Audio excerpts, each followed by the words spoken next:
যদি আপনি কিছু বলেন, মানবিক দিকে আপনার ঊর্ধ্বতন কর্তৃপক্ষকে যদি কিছু রিকোয়েস্ট করেন যে এরকম হতে পারে না, সবাই মিথ্যা নয়, স্বচ্ছতা আছে স্যার, এখনো সেই জন্য সূর্য ওঠে, সূর্য অস্ত যায় স্যার, কিছু বিচার করুন, এটুকুই বলবো। মহামান্য বিচারপতির কাছে যাওয়ার মতো ক্ষমতা আমার শারীরিক মানসিক বাবাদের নেই স্যার। এটা আপনি জানেন, আমাদেরকে তৎসত্ত্বেও কনফার্মেশনটাও দেওয়া হলো না স্যার। তো কোথাও কি পূর্ব পরিকল্পনা ছিল আমাদের যে এইভাবে 7 বছর পরে সে আমাদের জীবন অনিশ্চিত করার জন্য আমরা কনফার্মেশনটাও পর্যন্ত পাইনি স্যার। আমরা তাহলে কোথায় যাব, কি করব, কোথায় গিয়ে বিচার চাইবো যদি বলেন স্যার? 7 বছর পরে সে যদি এই পরিস্থিতি হয় স্যার, তাহলে আমরা কোথায় গিয়ে দাঁড়াবো? আজকে আপনার বা আপনার ঘরের যদি কোনো লোকের হতো স্যার, সে কোথায় যেত? আপনি বলুন স্যার, আমরা কি করব? আমি জানি অ্যাপ্রুভাল, স্যালারি এগুলো আপনি দেখেন, সবটাই বুঝতে পারছি, কিন্তু আপনার কাছে আমার এই নিবেদন যে আজকে 7 বছর পরে এসে যদি এরকম পরিস্থিতিতে দাঁড়াতে হয় স্যার, এর থেকে তো বারেবারেই বলছি মৃত্যুদণ্ড, স্বেচ্ছা মৃত্যু নয় স্যার, আমাদেরকে ধরে ধরে মারতে হবে। এটুকুই আপনাকে বলতে চাই। আপনি এই বিষয়ে যদি কিছু বলেন, আজকে 7টা বছর কেটে গেছে, আমাদের জীবন থেকে 7টা বছর চলে গেছে। 2 বছর আমি বিবাহিত ছিলাম না, আমার বাচ্চা ছিল না, বা আমার অন্যান্য যারা রয়েছেন সমব্যথীরা তারাও সেরকম পরিস্থিতিতে ছিল না, কিন্তু আজকে 7টা বছর পর এসে স্যার জীবনের অনেক ত্যাগ সাধনা করে আমরা এই শিক্ষকতা পেশায় এসেছি স্যার। আপনার জীবনেও কোনো না কোনো শিক্ষক ছিলেন, যে জন্য আপনি আজকে এই জায়গায়। তো আপনাকে আমার একটাই কথা বলবার স্যার, 7 বছর বাদে এরকম রায়, এরকম বিচার কি মেনে নেওয়া যায় স্যার? তার পিছনে আরো অনেক বছরের ত্যাগ সাধনা ছিল স্যার।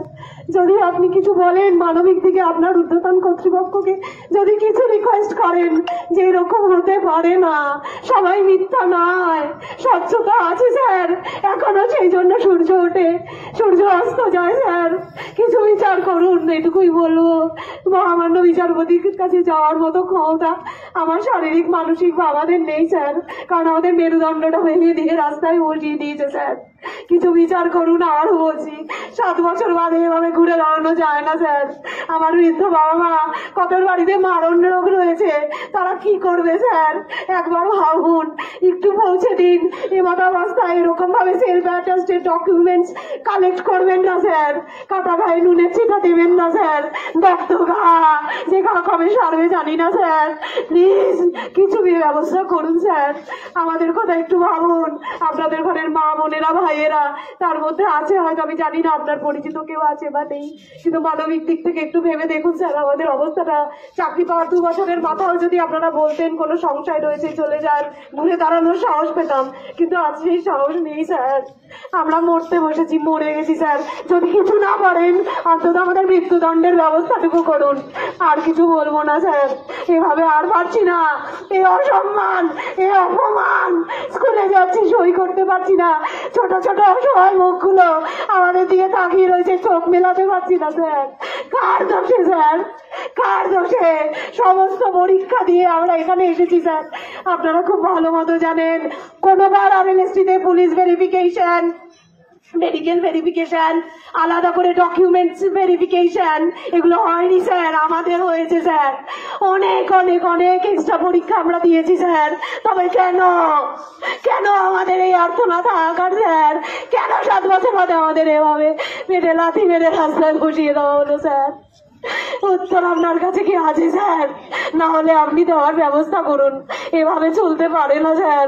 আমরা বসে গেলে সমস্ত সমাজ, ভবিষ্যৎ প্রজন্ম সব শেষ হয়ে যাবে স্যার। একবার একটু ভেবে দেখুন স্যার, আপনার জীবনেও শিক্ষকের ভূমিকা ছিল স্যার, না হলে আপনি তো এখানে থাকতেন না, আমরাও থাকতাম না। আমাদের জীবনেও আইডল শিক্ষক রয়েছে, তার জন্য আমরা আজকে এখানে এসেছি স্যার।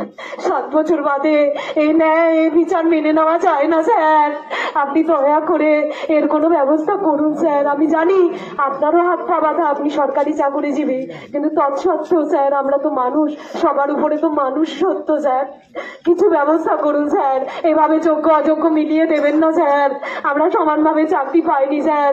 জীবনের পর জীবন ধরে শিক্ষকতা পেশায় আসবো বলে সাধনা করে গেছি স্যার, সাধনা করেছি। বিচার করুন স্যার, ন্যায় বিচার চাই স্যার। কিছু ব্যবস্থা করুন স্যার, না হলে মৃত্যুদণ্ড চাই। আর কিছু বলবো না।